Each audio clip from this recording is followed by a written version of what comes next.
Yep, go for Boogie. Wall kick, gone. That's that tank thing. Wall kick back, going back down, or not.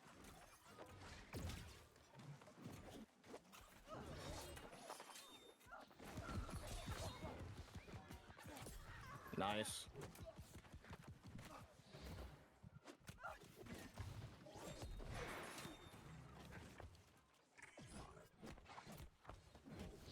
Damn, Felifer was actually just watching this time. Damn! Damn! I'll send you the screenshot later. Oh, that's my fault. I waited too early. I went too early. I'll revert him for you. Ah! That fire staff that you missed. I hit him. He had grit. Oh. What? Yeah, you get grit on the meteor shower.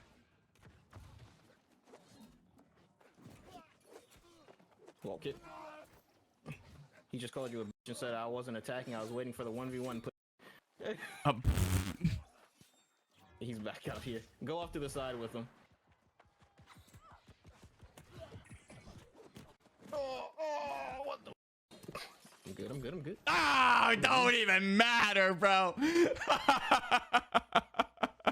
Alrighty, guys, I got another build video for y'all. This is gonna be the Scorpion SnS build. Now, starting off with the helmet, you've got the Helm of the Bear. This comes from the PvP reward track. I'm rocking Hasted Vigor. This is a phenomenal perk. I run it on all my builds. It reduces the potency of incoming dots by 7%, and then it gives you 10% haste for 5 seconds. And this is going to be a 5-piece Shirking Heals build with the chest piece. We've got Contagious Upheaval. This is a crucial perk to make this build really thrive. It'll give our upheaval ability 12% more damage, and it will also transfer 2 active debuffs from ourselves to the target. And then I also have the brand new perk from this season, season 8, Vital Synergy. Health is below 50%, gain 50% stamina regen rate. While stamina is below 50%, incoming healing is increased by 15%. This is a phenomenal perk, especially since we are running spear. We are constantly dodging in between abilities to reduce our cooldowns for the spear, so we will have a lot of uptime on that bonus incoming healing. For the gloves, got light gloves. This is our piece that gives us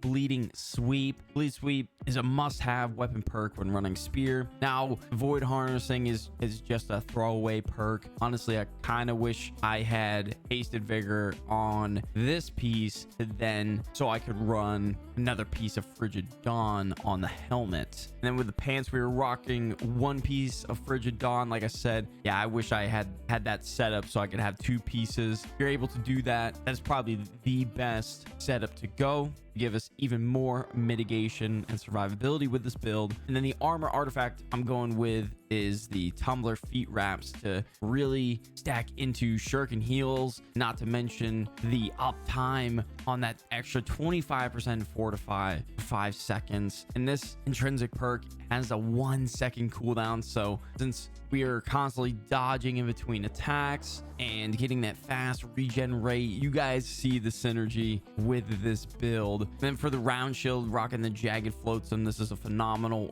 round shield. It gives us that accelerated resolve and keenly jagged to give us another dot to increase our heart rune regen rate. Getting our heart rune back as fast as possible is really good for our survivability. And then I went ahead and put Sturdy on this shield. Sturdy is a must-have perk on the round shield, receiving 10% less stamina damage while blocking. Now you can pick up this round shield from the Barnacles and Black Powder dungeon. And of course, the infamous Scorpion Sting Spear. This artifact is phenomenal. I love that it's got its own unique style to it and really stands out from the rest of the artifacts. Now, its intrinsic perk Sting. Javelin now does 100% weapon damage and pulls targets towards you, but the default cooldown is increased by 20 seconds and can only be reduced by conditional cooldown reduction. And for the gem socket, I went ahead and put in the Arboreal Opportunist gem to give us 13% more damage against and 3.5% healing to targets below 50% health. And then it's got the poison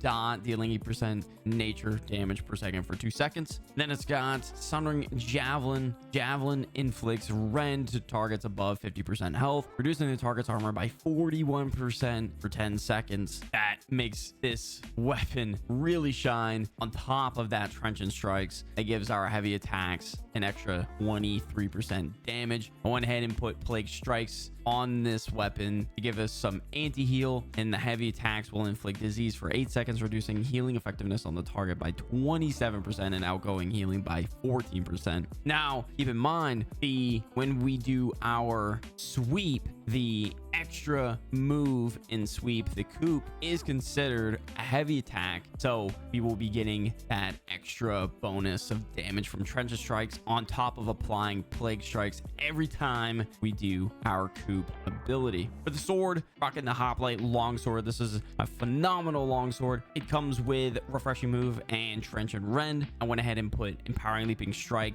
to give my sword attacks that extra 34% damage to targets slowed by the Leaping Strike's Cowardly Punishment upgrade. Now you could run the Jackalope Antler sword as well. That comes from the Garden of Genesis dungeon. I like this over Jackalope Antler because of that refreshing move. Being able to get my SnS abilities back faster makes this build that much stronger. And then I went ahead and put in an Arboreal Retaliate gem. With the Jasper gem, you're able to gain a stack of 8% damage for 5 seconds after blocking it or taking a hit. This has a max of 3 stacks, and it's got that poison dot to give us even more heart rune regen. For the heart rune, rocking stone form. This heart rune I run on all my builds. It's a great heart rune for survivability, but also to go on the offensive so you can't be interrupted at all to then secure the kill. For the amulet, I'm rocking Ankh to really tap into the Shirking Heals build. Since I'm running Tumbler Feet Wraps, going with Ankh, it will further increase the healing from that at the expense of reducing our consumables healing, but we're able to make up for that since it has Divine on it, as well as health, increasing our max health by 7.7% of the base value. And then I went ahead and put Thrust Protection on the amulet. You could go with Slash Protection or even Flame Protection. Those 3 protections are really good. Feel free to choose which one fits best for you. With the ring, rocking Healing Breeze, Frost Damage, and Hardy. Healing Breeze is a phenomenal perk. Healing Breeze will be triggering off of our Shirking Heals as well as our Healthy Toast on the earring, giving a nice heal over time. And of course, with the earring, rocking Healthy Toast, Healing Heart, and Regenerating. Healing Heart is a phenomenal perk, just a nice burst heal when we use our Heart Rune. And since we have a ton of dots with this build, we will be regenerating our Heart Rune very quickly. As far as my resistances go, I've got 11.7% slash damage resist, 7% strike damage, 22.4 thrust, 11.7 standard damage. That is your bleed damage resist, and that is based on your slash damage resist. Keep that in mind. And then 9.5% elemental damage resist across the board. And that entails 3 onyxes, 4 opals, and 1 moonstone. Now keep in mind, I am rocking 2 rune glasses. They are void rune glasses. I use these 2 armor pieces for other builds. Now this will look a lot different on your resistance table due to the reduction on my resistances when running rune glass. And then with the attributes, I've got 143 strength, 300 dex, and then 200 constitution. Now, if you're able to hit that sweet 150 strength threshold, that would be sweet. Unfortunately, I don't have 2 other pieces of 725 gear score. One day I will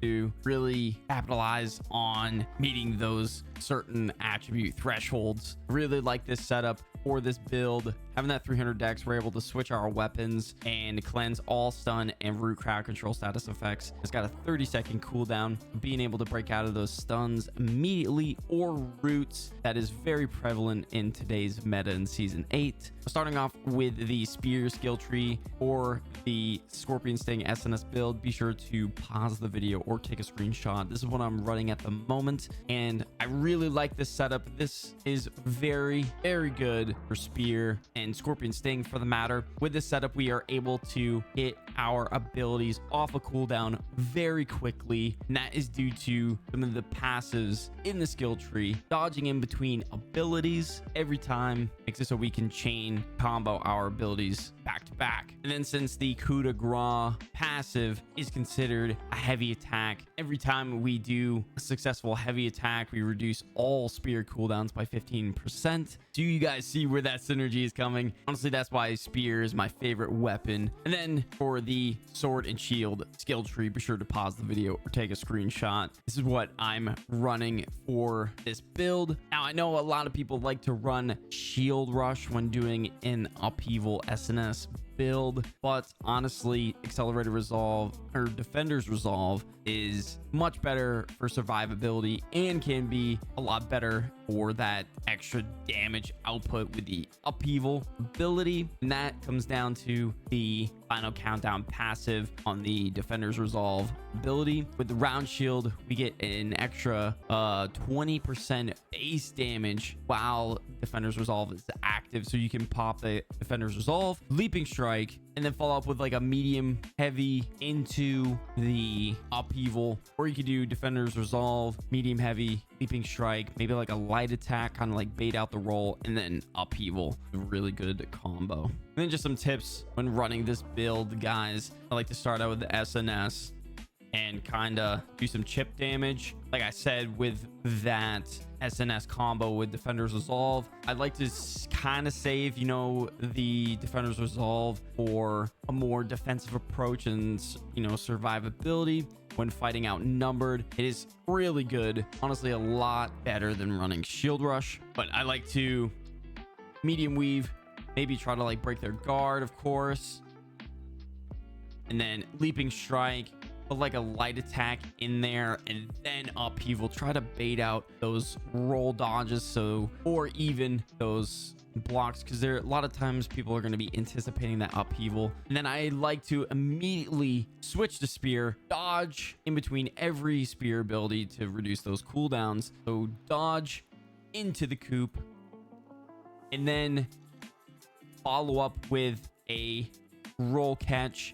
But what you could also do, since we are running Scorpion Sting, is after we do our upheaval combo, right, we then switch coop, and then we can javelin as they try to get away, and then hit them with the dodge vault kick into another coop. And man, the combo chaining you can do with this build is a ton of fun. It is honestly my go-to build when I'm trying to fight outnumbered, or as well as having to deal with groups that are running healers. This is a phenomenal build fighting against those types of players. Being able to keep the healer on the ground and not being able to use their abilities just makes this build that much stronger. All in all, guys, the Scorpion Sting SNS build is a phenomenal build. I think you guys will really like this one. If you made it this far in the video, be sure to drop a like and consider subscribing if you are new for more videos like this one here. Guys, I've been streaming almost every day over on Twitch as well as here on YouTube. Yes, I am now multi-streaming, so you can choose which platform you would like to watch. And as always, guys, I'll catch y'all in the next one.